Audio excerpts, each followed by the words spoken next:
बजरंग सेना राष्ट्रीय संगठन महामंत्री कंछेदी पटेल ने बताया कि बजरंग सेना द्वारा मेहसाना गुजरात स्नेह कुटीर वृद्धाश्रम में हनुमान चालीसा का पाठ, भजन, संध्या और गौ माता राष्ट्रीय माता घोषित के लिए रामधेनु गौ सेवा आयोजन हुआ है।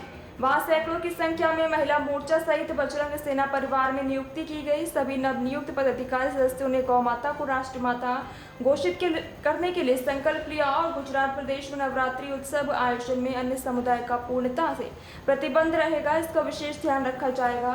वहां आने वाले दिनों में गुजरात जगद्गुरु शंकराचार्य स्वामी अभिमुक्तेश्वरानंद के गुजरात आगमन पर बजरंग सेना स्वागत सम्मान करेगी। बजरंग सेना द्वारा अब तक गौ माता को राष्ट्रीय माता घोषित करने के लिए पूरे देश में 22 लाख से अधिक हस्ताक्षर करवा चुकी है। इसमें गुजरात प्रदेश में 7 लाख के करीब हस्ताक्षर हो चुके हैं। इसके बारे में शंकराचार्य जी को अवगत करवाया जाएगा।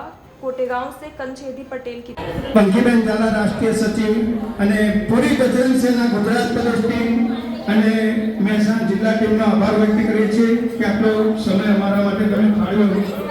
દરેક લોકો આવી જાઓ, એક એકનો ફોટો આવી જાય,